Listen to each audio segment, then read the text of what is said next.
चाची। माँ देखो ना चाची को क्या हुआ, चाची बहुत चिल्ला रही थी माँ। मनोरमा, मनोरमा, हम वापस अपने घर जाएंगे जीजी। हाँ मनोरमा, मैंने बहुत बड़ी भूल की जो तुझे वहां से ले आई। जन्म से यही तो सिखाया गया है, पति परमेश्वर होता है, भले वो औरत को पांव की जूती समझे या अपनी जायदाद। सो उनके खिलाफ एक लफ्ज मुंह से निकालते मेरी जबान गल जाएगी। मगर हाँ, इतना जरूर कहूंगी कि ठाकुरों के इन खूबसूरत महलों की ऊंची छतों और संगे मरमर के दीवारों के बीच एक बड़ी सड़क है। बहुत ही घुटन है यहाँ। मुझे तो इसी में जीना है मेरी बहन, इसी में मरना है। यहाँ से निकल जाने की न हिम्मत है, न कोई और ठिकाना है मेरा। पर तेरे पास एक घर अब भी है, जहां तू लौट के जा सकती है। तू जा मनोरमा, वापस चली जा मनोरमा अपने माँ बाप के घर। चली जा मनोरमा, चली जा।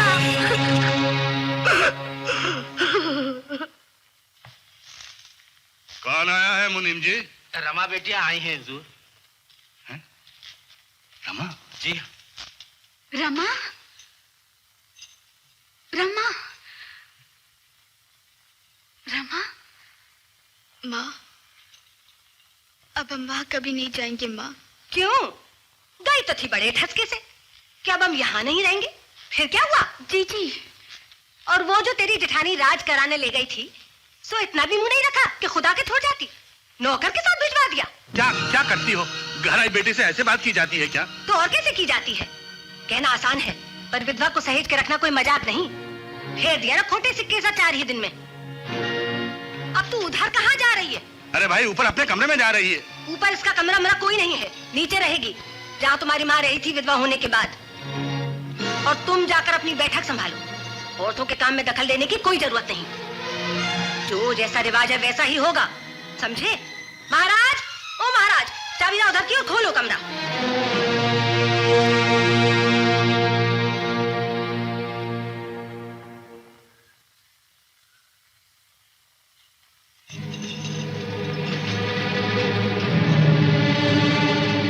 रमा,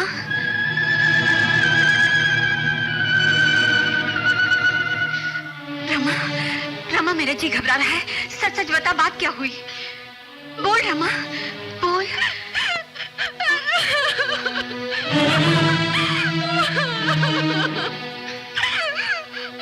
रमा, रमा, बोल रमा, बोल, तुझे मेरी कसम।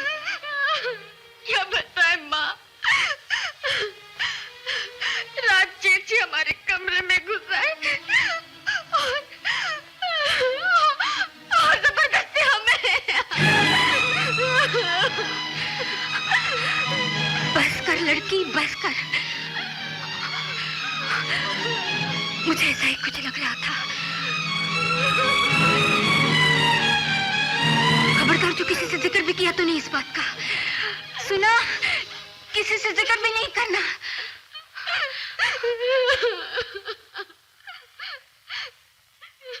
तू जानती नहीं इन ठाकुरों को, इनकी नाक बड़ी ऊंची होती है। एक गोली उस कमीने के सीने में ठोकेंगे, एक तेरे, और बाकी की गोलियां नहीं मेरे बच्चे, नहीं। लाशें ही लाशें बिछ जाएंगी हर तरफ। मुंह पे ताला लगा ले मेरे बच्चे, मुंह पे ताला लगा ले। अरे देव भैया, तुम तुम तो बिल्कुल ही बदल गई राधा। कैसे हो तुम?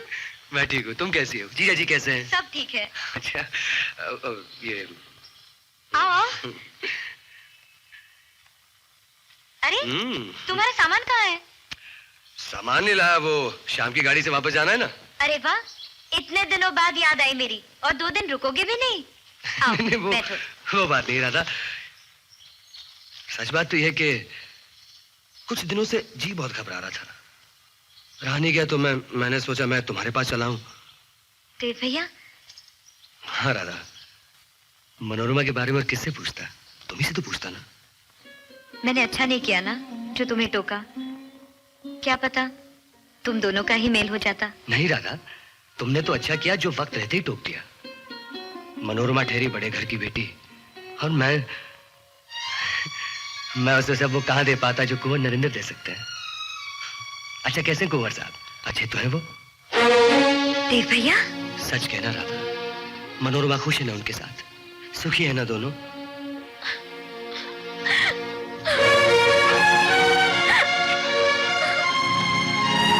राधा? देव भैया? सच सच बताओ राधा, तुम्हें मेरी कसम राधा, क्या क्या बात है? कैसे बताऊं मैं? एक पहाड़ उस पर टूटा है, दूसरा मैं तोड़ूंगी तुम पर। शादी के चौथे दिन विधवा हो गई तुम्हारी रमा।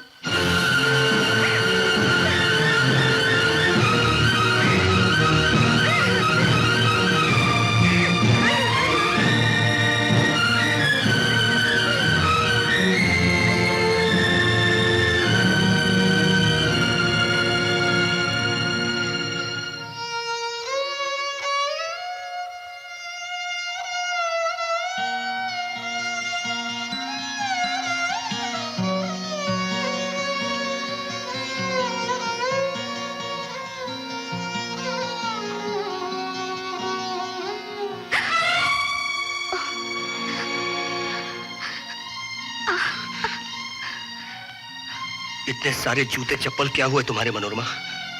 कौन से देव? वो सर में सितारों की कढ़ाई और सरी गोटे वाले?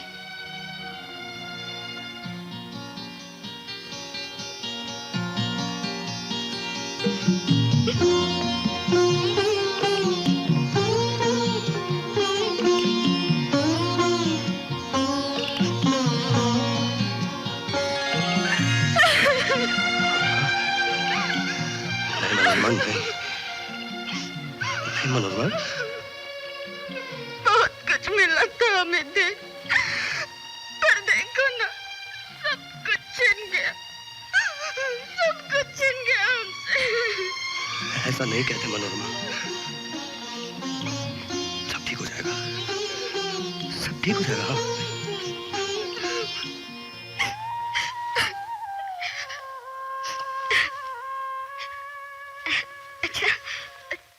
सुनाओ, पढ़ाई कैसी चल रही तुम्हारी? डॉक्टर बने कि नहीं? नहीं मनोरमा, काम ही पूरा नहीं हुआ। मन लगाकर नहीं पढ़ते होगे ना? लगता ही नहीं था। कोई डांटने वाला जो नहीं था वहां, कभी हमें ही याद कर लिया होता। अच्छा तो हम चले देव, फिर सूरज डूबने के बाद हम खाना नहीं खाते। मनोरमा, खाना तो मैंने भी नहीं खाया, साथ चलने को नहीं कहोगी? चलोगे तुम तो चलो, अच्छा ही होगा, अकेले नहीं खाना पड़ेगा हमें।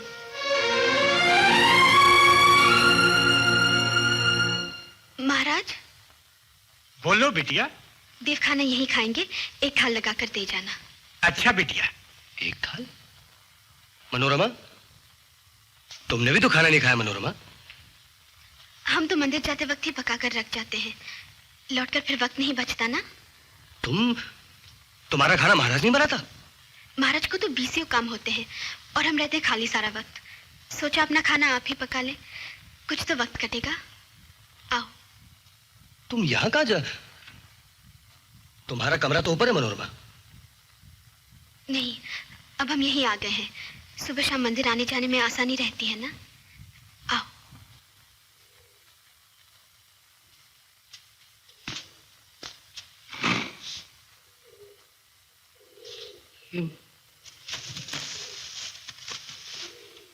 तुम ऐसे रहती हो?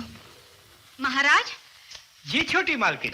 बैठक में खीर तो भिजवाओ। जी जरा ये थाली अंदर पहुंचा दो। कौन आया है? देवदार बाबू आए हैं, बिटिया के कमरे में बैठे हैं। ये थाली रखी है बिटिया, ले लेना।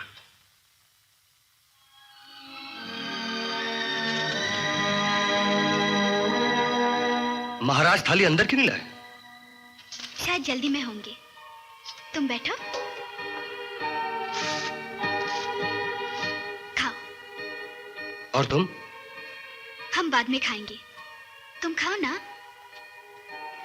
कैसे हो देवधर? प्रणाम छोटी माँ। बैठो बैठो, तू भी खा ले। सुनो तो माँ, कुल एक वक्त तो खाती है, फिर रात हो जाएगी तो वो भी रह जाएगा।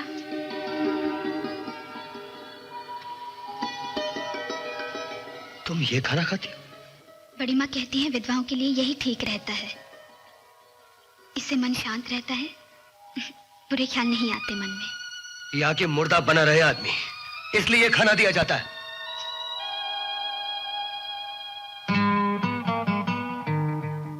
सुन, खीर बनी है आज, ला दूं थोड़ी सी? नहीं माँ।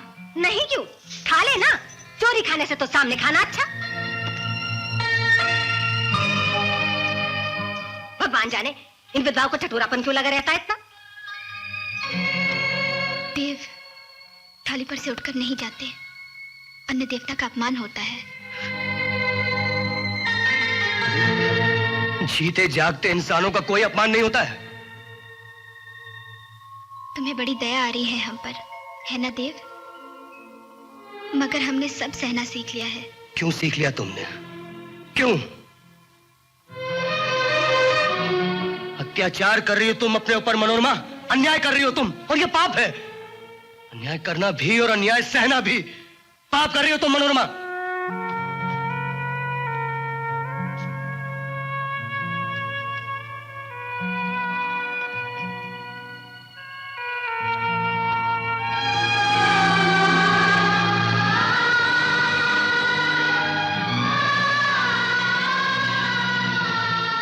सभी तो दुश्मन हो गए हैं हमारे देव,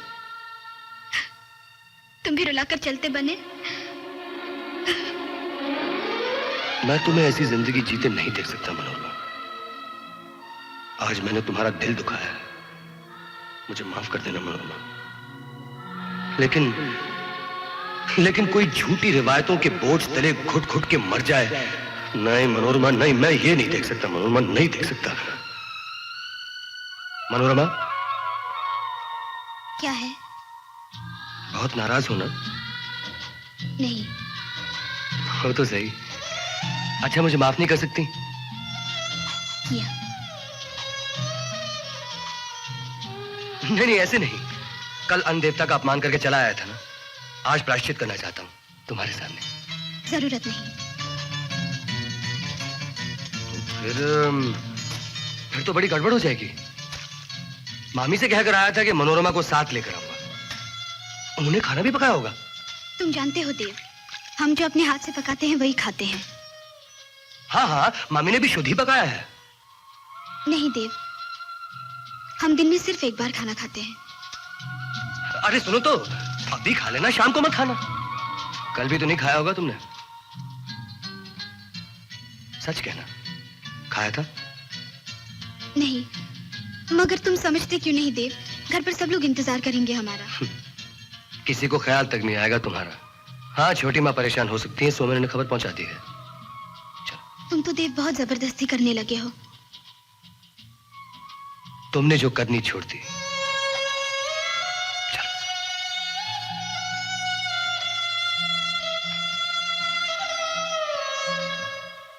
हाँ, जीजा जी आए थे, लेकिन वो जिद करने लगे कि आज ही जाऊंगा।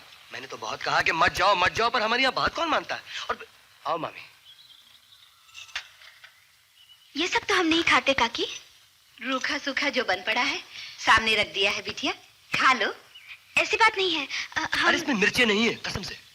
देखो, हम तुम्हें बताते हैं।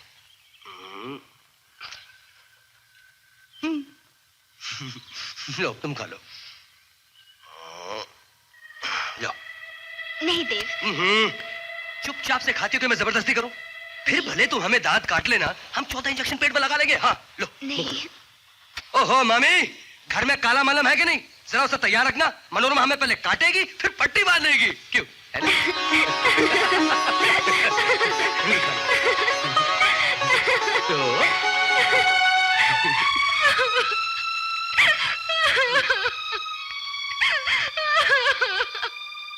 मनोरमा, ये क्या मनोरमा? हंसते हंसते रोने लगी। हम तो हंसना भूल ही गए थे देव। क्यों रुला रहे हो हमें और हंसाकर? ऐसा नहीं करते मनोरमा, तुम तो जैसे हंसना मुस्कुराना एकदम ही भूल गई। जरा से मुस्कुरा दो, तुम्हारी मुस्कुराहट फूलों पर रोज की बूंद की तरफ बिखर जाएगी। एक बार खिलखिलाकर देखो, लाखों करोड़ों फूल खिलकर बिखर जाएंगे। हाँ मनोरमा, हंस दो, हंस दो ना।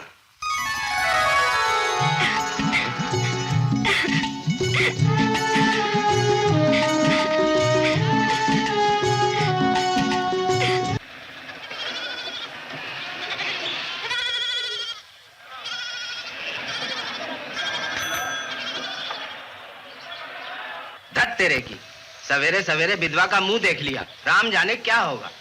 हमारे बखत तो दुनिया जहां के कानून सुना दिए थे ठाकरों ने कि दोबारा ब्याह कर दो विधवा का। अब इनकी बेटी नैना लड़ा रही है तो सूम साधे पड़े हैं। मिला भी तो कौन? पुजारी का अनाथ भांजा। हम मर गए थे क्या? कहा है बे?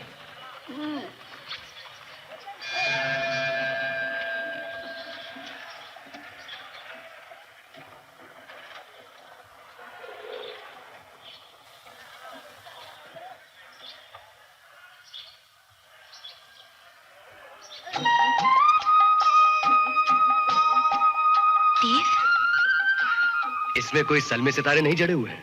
देखो, ये क्या कर रहे हो तुम देव? हटो सामने से, लोग देख रहे हैं, जाने दो हमें। चप्पलें पहन लो और फिर चली जाओ। अरे पहन ले बेटी, पहन ले। मत तोड़ा सिक्का दिल। धर्म का काम कर रहा है सबूत। आखिर तो पुजारी जी की शिक्षा है। जल्दी से पहन लो मनोरमा। हद मत करो देव, जिद का भी कोई हिसाब होता है। देवदार, ये क्या बेहूदगी है? अब नाटक मत कीजिए पुजारी जी। इतने अनजान मत बनो कि तुम्हें खबर ही नहीं कि क्या कर रहा है तुम्हारा शहरी भांजा। अरे बैठाओ गधे पर उल्टा और मुंह काला करवा के सारे गांव भर में घुमाओ। अपने आप ही अकल आ जाएगी ससुरे को। तरकीब तो अच्छी बताई है आपने, पर इसकी कोई वजह भी तो बताओगे? कितना भोला है बेचारा। अरे वो विधवा है, पता नहीं क्या तुम्हें? आप लोगों में से कोई मुझे समझा सकता है कि किसी लड़की के विधवा होने में उसका अपना क्या कसूर होता है? सूरज तो उस पर रोशनी डालने से इनकार नहीं करता, फूलों से भी खुशबू देता है। कुदरत तो अपने नियम किसी के लिए नहीं बदलता। फिर क्यों आप लोग उसे नंगे पांव चलने पर, रूखा सूखा खाने पर, चटाई पर सोने पर मजबूर कर देते हैं? क्यों वो दूसरी औरतों की तरह हंस नहीं सकती, खुश नहीं रह सकती, प्यार नहीं कर सकती, शादी नहीं कर सकती? हाँ क्यों नहीं? कोई आसमान टूट पड़ेगा क्या? ये क्या बकवास कर रहे हो देवदार? जानते नहीं विधवा के लिए प्यार या शादी की बात सोचना भी पाप है, अनीति है। और जब आपने अपनी इकलौती बेटी का ब्याह उससे दुगनी उम्र के उस आदमी से रचा दिया था जिसकी बीवी को मरे 4 महीने नहीं गुजरे थे, तब उसमें किसी को कोई पाप, कोई अनीति, कोई अधर्म नजर नहीं आया? वाह, ये कैसी दोगली नैतिकता आपकी मामा जी। मर्दों के लिए कुछ और, औरतों के लिए कुछ और। अरे तू अपनी बात कर यार। शादी कर रहा है उससे, ये राखी बनवा रहा है। क्यों? राखी या शादी के अलावा और कोई रिश्ता होता ही नहीं क्या? वो कैसा होता है जरा हम भी तो सुने। इनका क्या रिश्ता था जिनके सामने तुम सब माथा टेकने आए हो? शादी की थी इन्होंने राधा से या राखी बंधवाई थी? देवी देवता पर कीचड़ उछालता है। मारो साले को, पकड़ के मारो बचात को, मारो बचात को। मेरे को हाथ भी लगाया तो एक एक को बिछा के रख दूंगा। छोड़ दो केदारा, इसमें इनका कोई दोष नहीं। जब जब दुनिया में किसी ने सच्चा प्रेम किया है, उसके साथ लोगों ने ऐसे ही सलूक किया है। जो आज तक इंसान के प्यार को तो समझ नहीं पाए, वो राधा और कृष्ण के पवित्र प्रेम को क्या समझेंगे? ये तो सिर्फ उन रिश्तों को जानते हैं जो इंसान ने खुद बनाए हैं। पति, प्रेमिका, भाई, पिता, मित्र। प्रेम की परिभाषा इन रिश्तों से बहुत ऊपर है मेरे दोस्त। बात तो ठीक ही कह रहा है देवदार। अरे काका, गुलछर्रे उड़ाना और बात है, पर पूछो इससे, शादी करेगा विधवा के साथ? हाँ करूंगा, मैं शादी करूंगा मनोरमा के साथ। देव, हाँ मनोरमा, मैं तुम्हें अपना बनाऊंगा। नहीं देव, जैसे भी जिया जाएगा जी लेंगे हम। सारा दुख, सारा अपमान, सारी दुनिया के ताने सह लेंगे, पर तुम्हारी दया नहीं सही जाएगी हमसे। मैं तुम पे दया नहीं कर रहा हूं मनोरमा, मैं तुमसे प्यार करता हूं और हमेशा हमेशा करता आया हूं। जिस दिन तुम्हें डोली में बैठाकर विदा किया था तब भी करता था, जिस दिन तुम्हारे पांव से कांटा निकाला तब भी, और आज भी, अब भी। शर्म नहीं आती तुम्हें ऐसी बातें करते? भरोसा किया था हमने तुम पर, तुमने सारा तोड़ कर रख दिया। अब कभी मुंह मत दिखाना हमें, चले जाना ये गांव छोड़कर। मेरी बात तो सुनो मनोरमा। मर गई मनोरमा, खत्म हो गया हमारा तुम्हारा रिश्ता, आज से सब खत्म हो गया।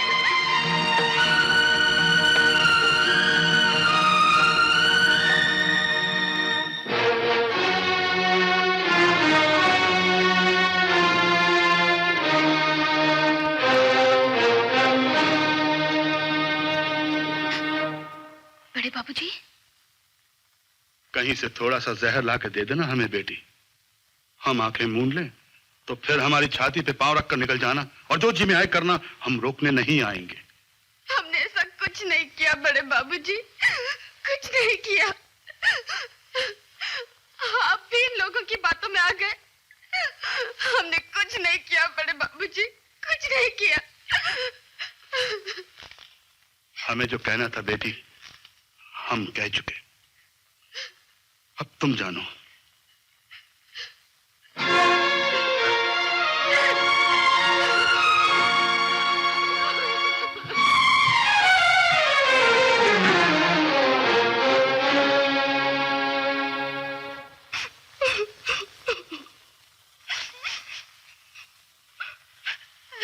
रमा,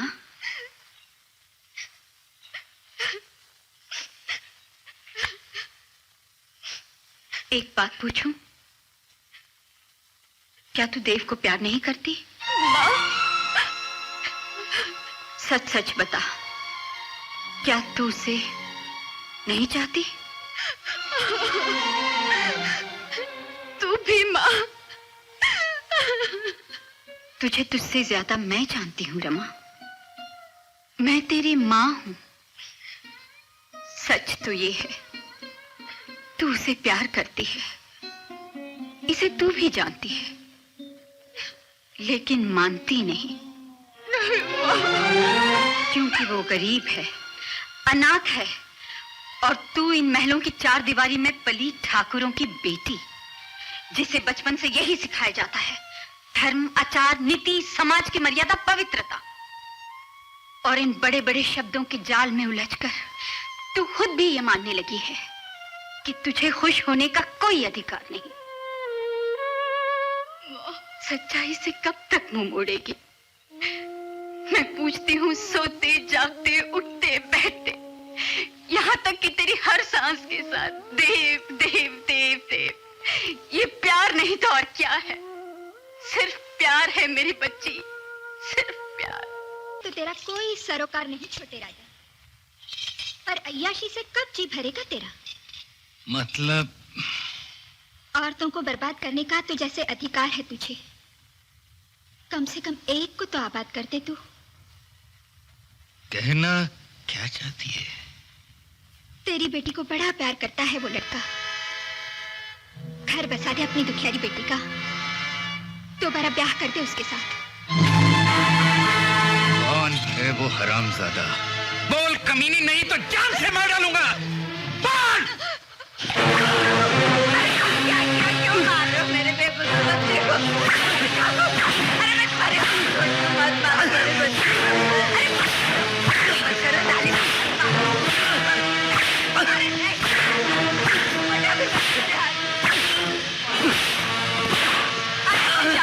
अरे जाओ इसके मामा को बुला के लाओ।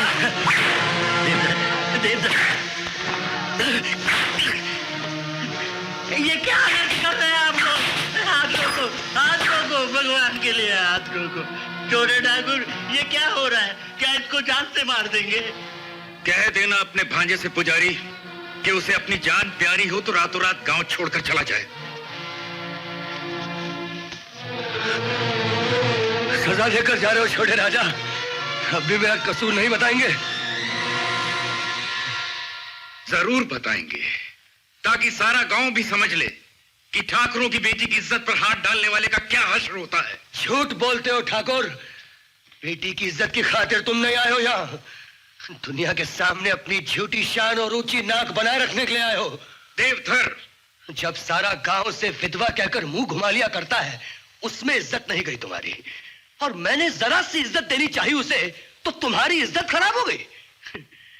कुछ पता भी है तुम्हें कि तुम्हारे घर के किस काल कोठरी में पड़ी रहती है वो, कैसे रहती है वो? जैसे भी रहती है वो हमारा निजी मामला है। ये तुम्हारा निजी मामला नहीं है ठाकुर, क्योंकि ये गैर इंसानी तौर तरीके तुम्हारे बड़े घरों से शुरू होते हैं और फिर रीत रिवाज और नियम बनकर सारे समाज में फैल जाते हैं। शमशेर, बांध दो इसे जीप के साथ और घसीटते हुए गांव के बाहर फेंक दो। अपाहज हो जाएगा तब अकल आएगी कि हमारी परंपरा और रीत रिवाज पर कीचड़ उछालने का क्या नतीजा होता है। बात कर रहे छोटे ठाकुर राजा, किस मुंह से रीत रिवाज की दुहाई दे रहे हो? आज उस दिन जब रमा बिटिया की कुंडली देखनी थी तो आपने अपनी सहूलियत से रीत रिवाज को ताक पर रखकर मुझसे झूठी कुंडली बनवाने का पाप करवाया था। झूठी कुंडली बनाई थी तुमने पुजारी? मुझसे जबरदस्ती बनवाए थे इन्होंने सरपंच जी। क्यों छोटे ठाकुर, पुजारी ठीक कह रहा है क्या? आप बोलते क्यों नहीं? इस बात का फैसला हम पुजारी से पंचायत में कर लेंगे। ओ विक्रम, अब भी अपने सड़े गले नियम बदल डालो ठाकुर। वक्त तेजी से बदल रहा है। तुम अपने कमजोर हाथों से समय की रफ्तार को नहीं रोक सकते ठाकुर, नहीं रोक सकते।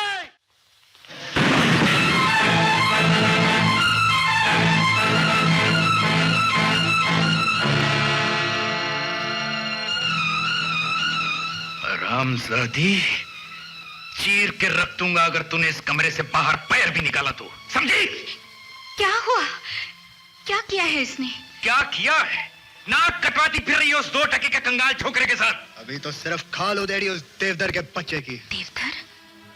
देवधर की? और ये पूछ रही है कि क्या क्या है।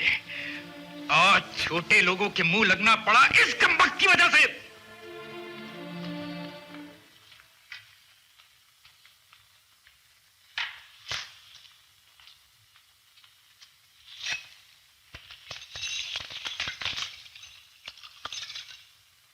हाँ, छोटे लोग तुम्हारे मुंह कैसे लग सकते हैं? छोटे और नीची जात के लोगों का तो छुआ हुआ पानी तक नहीं पी सकते तुम, मगर उनकी औरतें चल जाती हैं तुम्हें। हम बिस्तर हो सकती हैं तुम्हारे साथ। बकवास बंद करो। आज तक न तुमसे औरत छूटी है और न शराब, और मेरी फूल सी बच्ची की जरा सी खुशी तुम्हें जहर लगने लगी। वो 8 आंसू रोती है तो सारा गांव खुश था, जरा सा मुस्कुरा दी तो सबके कलेजों पर सांप लौट गया। मैं आज मर जाऊं तो कल तक का इंतजार नहीं करोगे तुम। गाजे बाजे के साथ दूसरी ब्याह लाओगे, जश्न मनाओगे, शराब पाओगे, हीरो को बुला के नचाओगे, क्योंकि तुम मर्द हो। औरत का गुनाह यही है कि वो औरत। भगवान नहीं दुआ सुने तो मैं मांगू कि तुम ठाकुरों के घर में 7 पुश्तों तक कभी कोई लड़की पैदा ना हो, वरना तो तुम यूं ही खोज खोज कर मारते रहोगे उसे।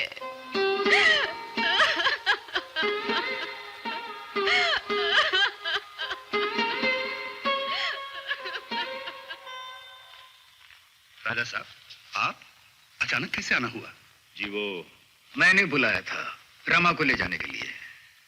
हमसे पूछा तक नहीं वीर सिंह? अब भी पूछने की जरूरत थी भाई साहब। आइए आप आराम कीजिए।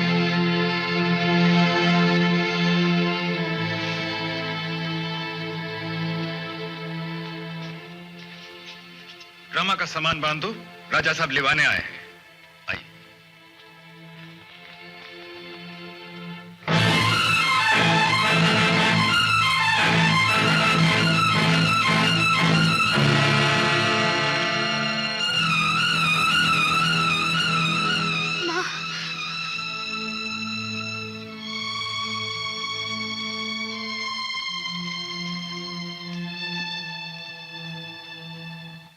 जेठ जी, हम्म?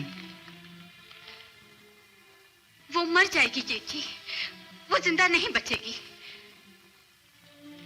देव अच्छा लड़का है, रमा को बहुत प्यार करता है। रमा भी उसे चाहती है। क्यों ना हम उन दोनों का ब्याह कर दें? बहू, इस वक्त तुम होश में नहीं हो। जाओ यहां से। इतना भी होश नहीं रहा तुम्हें कि तुम इस ठाकुर घराने की बहू हो। इस वक्त तुम सिर्फ उस बेवकूफ लड़की की मां हो। हाँ, मैं मां हूं उस बदनसीब की। मगर जेठ जी, आप क्या कुछ भी नहीं है उसके? और फिर देवधर खुद सारे गांव के सामने कह चुका है कि वो रमा से शादी करेगा। ये मजाल, ये हिम्मत उस बदतमीज की कोई है?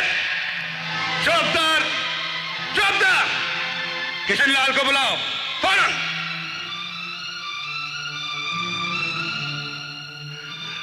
हमने सांप को दूध पिलाया, पर हम दूध पिला सकते हैं तो उसका सर भी कुचल सकते हैं। क्यों नहीं?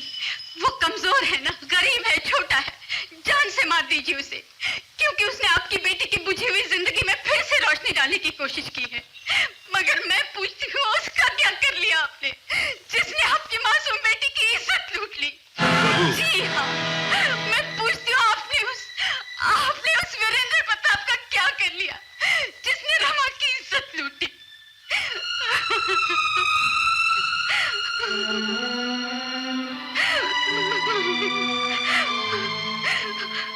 उसकी तो खातिरदारी कर रहे हैं आपके भाई, क्योंकि वो बड़ा आदमी है। उसका कुछ नहीं बिगाड़ सकते आप, कुछ नहीं बिगाड़ सकते। भेज दीजिए उसे वीरेंद्र प्रताप के साथ, सौंप दीजिए उसे कसाई के हाथों में, भले उसकी वो बोटी बोटी नोच ले।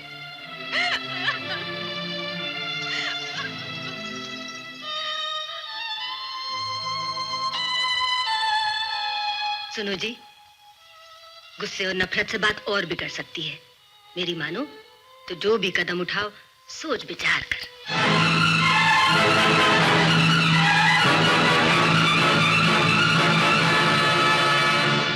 क्यों? इतना कुछ करवा के जी नहीं भरा उनका? अब क्या जान से ही मरवा के दम लेंगे? कह दो जाके, नहीं आएगा देव, कभी नहीं आएगा। ठहरो किशनलाल, मैं चलता हूं। अब तू कहाँ चला देव? बड़े ठाकुर से मिलने। हाय राम, नाम लेते ही जिसके अंधेरा हो जाए उसकी चौखट पे पांव रखना अपशगुन होता है देव, मत जा। कैसी बातें करती हो मामी? शहरों में तो आए दिन बिजली आती जाती रहती है, और फिर ये तो गांव है। तुम फिक्र मत करो, मैं अभी आया। चलो।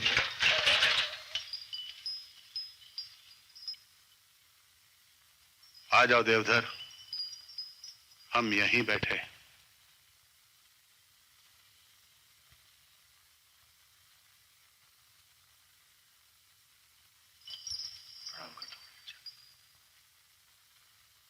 बड़े राजा, आप अंधेरे में?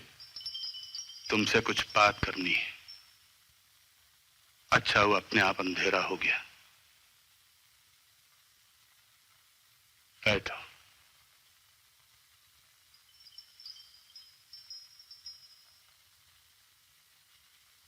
ये जो कुछ हम सुन रहे हैं तुम्हारे और रमा के बारे में, सच है क्या? जी, मैं मनोरमा से प्यार करता हूं। जबकि तुम जानते हो कि वो विधवा है। शहर से लौटने पर जब मैं पहली बार आपसे मिला था, तब मैंने आपके चरण छुए थे। सिर्फ इसलिए नहीं कि आप बुजुर्ग हैं, बल्कि आपके बड़प्पन का पता चला था मुझे।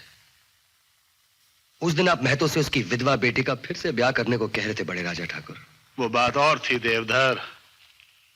हम लोग दुहरी जिंदगी जीते हैं, दूसरों के लिए और अपने लिए कुछ और। ये सब दिखावा है। मगर हमारे यहां विधवा की दूसरी शादी नहीं हुआ करती। तो मैं आज्ञा लूं? बैठ जाओ। जी। अभी हमने अपनी बात पूरी नहीं की। ये तय है कि हम रमा की शादी फिर से नहीं कर सकते, इसलिए हम तुम्हें एक राय देते हैं। तुम रमा को लेकर भाग जाओ।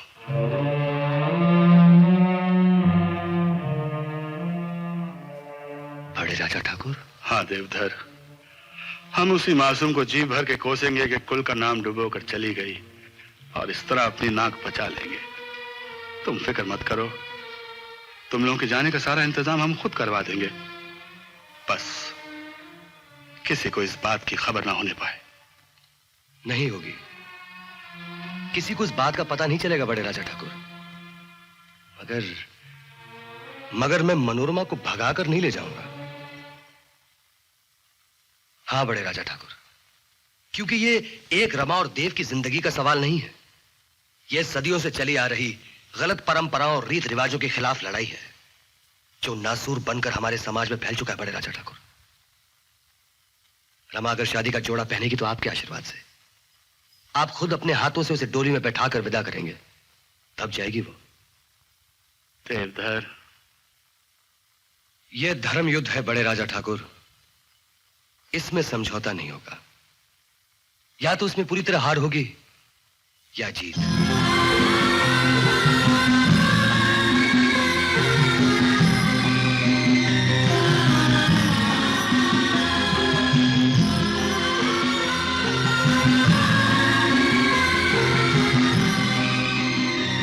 अब बात है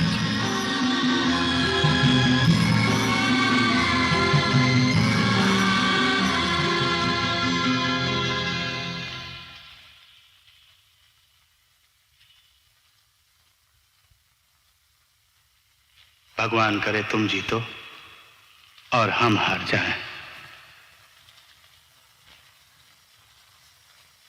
आप भी कैसी बातें करते हैं छोटे ठाकुर।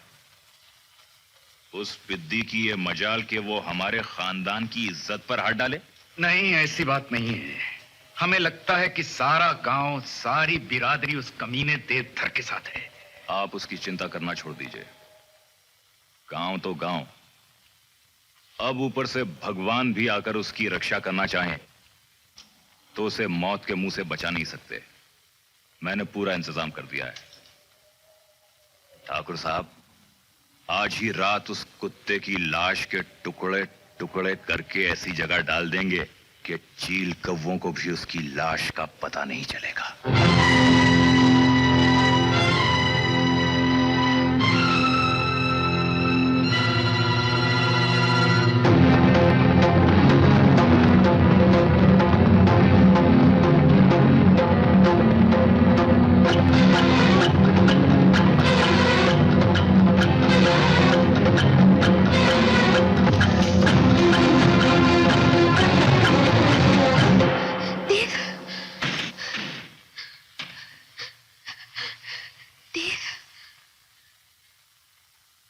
मनोरमा, तुम इस वक्त? देव, बहुत प्यार करते हो ना हमसे? बोलो। भले ही तुम्हारा दिल दुखाया है मैंने, पर सच बात तो यह है मनो, मैं तुम्हें बहुत प्यार करता हूँ। हम भी तुम्हें प्यार करते हैं देव, बहुत प्यार करते हैं। पर कितने भागे हैं हम, हमें पता भी चले तो कितनी देर बाद। हम तुम्हें इसी प्यार का वास्ता देते हैं देव, अभी ये गांव छोड़कर चले जाओ। कैसी बातें कर रही हो तुम? हम खुद अपने कानों से सुनकर आ रहे हैं देव, वो लोग तुम्हें जान से मार डालेंगे। इससे पहले कि वो लोग यहाँ पहुंच जाए, तुम यहाँ से चले जाओ। नहीं मनो, मैं तुम्हें अकेला छोड़कर नहीं जाऊंगा। हमारी फिक्र मत करो देव, हम तो यूं भी बर्बाद हो चुके हैं। पहले शादी की हमने, फिर विधवा हुए, ये तो जानते हो तुम। पर ये नहीं जानते, उसके बाद हमारी इज्जत लूटी गई। बड़ी बेदर्दी से कुचला गया हमें। मन्नू,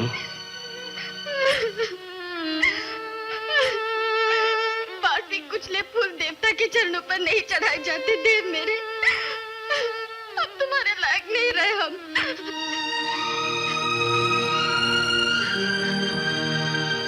तुम क्या समझती हो? मेरा प्यार मिटाने के लिए इतनी वजह काफी? हम प्यार मिटाने को कहाँ कहते हैं, पर इतनी बात मान लो, शहर वापस लौट जाओ। लौट जाऊंगा, मगर तुमसे शादी करने के बाद, उससे पहले नहीं। ठीक है, ठीक है, तुम्हारी ही जिद सही।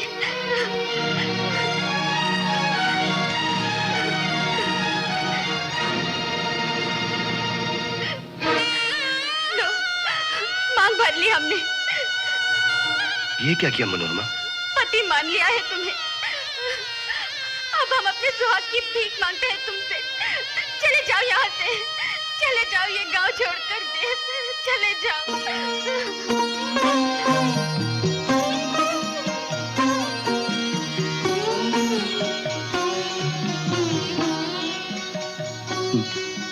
मन्नू,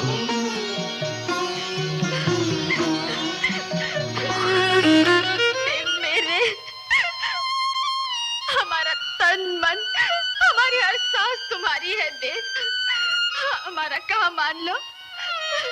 देखो, एक बार विधवा हो चुके हैं हम, हमें दोबारा विधवा मत बनाओ।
तो रमा बिटिया है।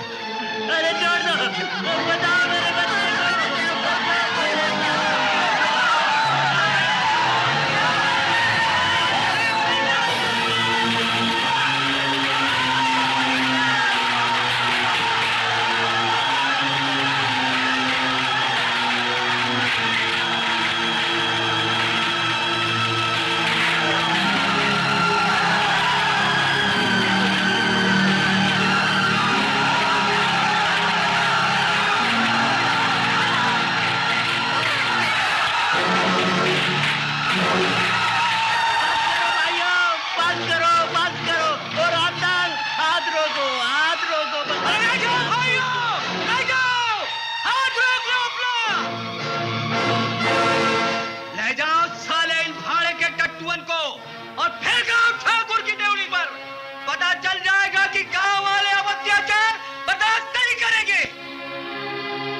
वो सब तो ठीक है, पर भाइयों, ठाकुर के आदमियों को मारकर तुम लोगों ने अच्छा नहीं किया। बेटी, हमें क्षमा कर दो, तुम अपने घर चली जाओ। हमारी वजह से गांव वालों को मुसीबत में डालना ठीक नहीं। हम आज ही इसी वक्त गांव छोड़कर चले जाते हैं। कितने गांव और बस्तियों को बदलोगी तुम मामी? जगह बदलने से ये सड़े गले नियम नहीं बदल जाते। जात पात ऊंच नीच के भेदभाव मिट नहीं जाते। किसी न किसी को तो ये लड़ाई लड़नी ही पड़ेगी मामी, लड़नी ही पड़ेगी।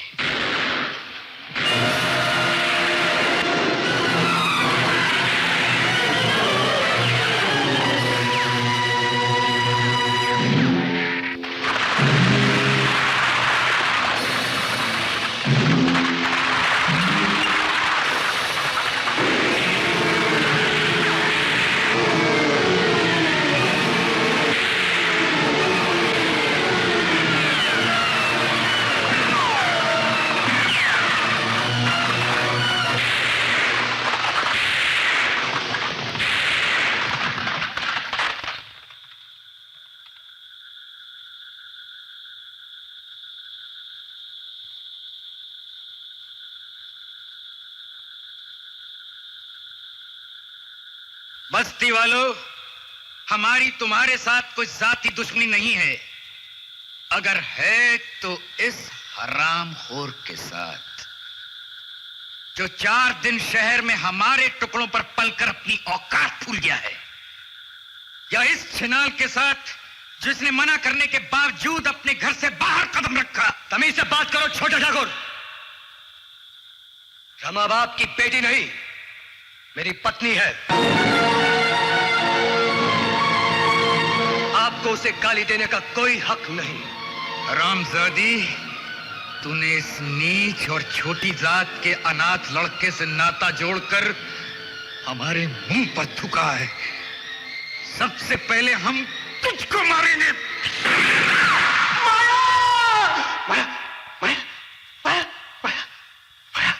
वाह ठाकुर वाह, एक निर्दोष औरत को मारकर बड़ा इज्जत का ठेकेदार बनने आया है आज तू। अरे जा जा अपने गिरेबान में झांक, किसी गांव की औरत को छोड़ा है तूने? जिसे चाहा उसे नंगा खड़ा कर दिया अपने सामने। अरे तेरा बस चलता तो तू अपनी बेटी को भी नहीं छोड़ता। रुक जाओ भाइयों, रुक जाओ। अरे हत्यारे, इन निर्दोष लोगों की हत्या बंद कर दे। तेरा झगड़ा तो मुझसे है ना? ले चल मुझे और निकाल ले अपनी भड़ास। विक्रम, शमशेर, ले चलो दोनों को चौक के बीचों बीच और जिंदा जला दो, ताकि सारी बस्ती भी देख ले कि ठाकुरों का न्याय रिश्तों के सामने नहीं झुका करता।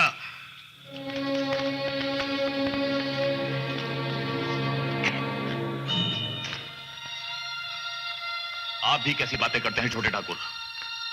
भले ही रमा को आप अपनी बेटी ना माने, पर वो बहू है, हमारे घर की, हमारी इज्जत है।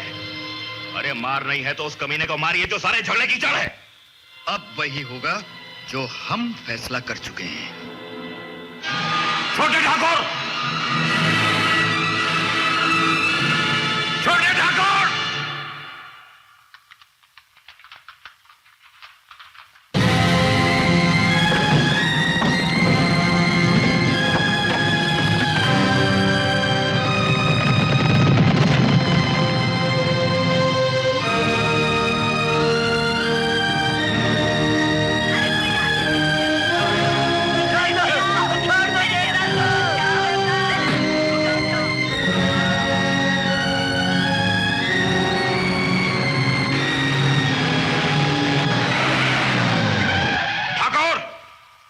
हमारे आदमियों ने टट्टुओं पर बैठे हुए तेरे इन हिमायतियों को चारों तरफ से घेर रखा है।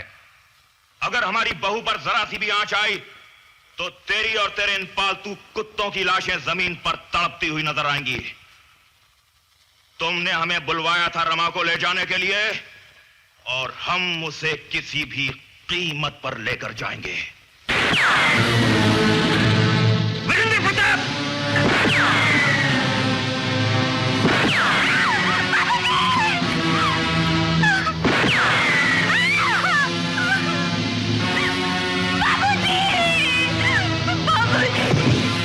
बाउंड कर रख दो इन टट्टुओं पर बैठे हुए ठाकुर के पालतू कुत्तों को।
के बिल्ले,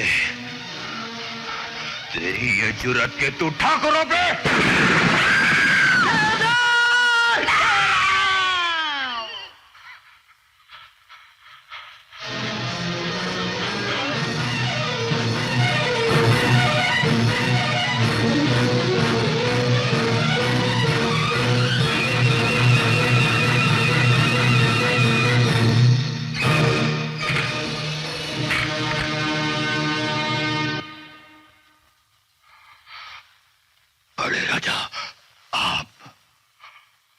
वीरेंद्र प्रताप, तेरा पाप तो भगवान राम भी माफ नहीं कर सकते। जो बड़ी बहू को मां समान और छोटी बहू को बहन समान ना समझे, उसे मारने में कोई दोष नहीं। देवदार, देवदार, मेरे बच्चे, मेरे बच्चे।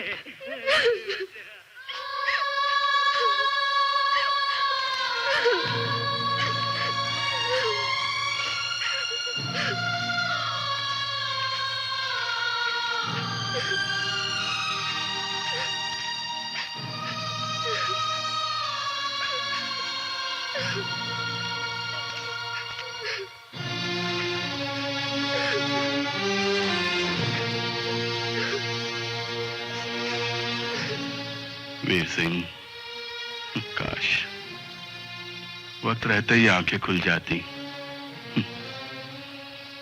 काश।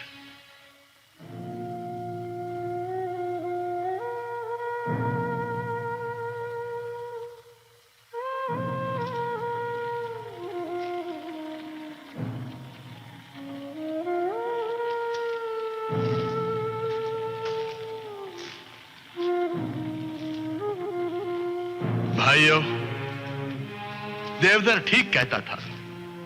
ये गंदी और गलत परंपराएं हमारे बड़े घरों से ही शुरू होती हैं। ये सब उसी का नतीजा है। और चूंकि मैं खुद उसका एक हिस्सा हूं, कानून मुझे मेरे किए की सजा जरूर देगा।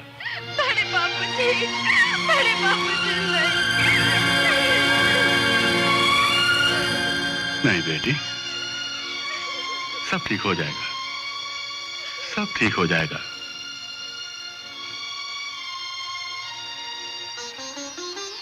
आओ बेटे,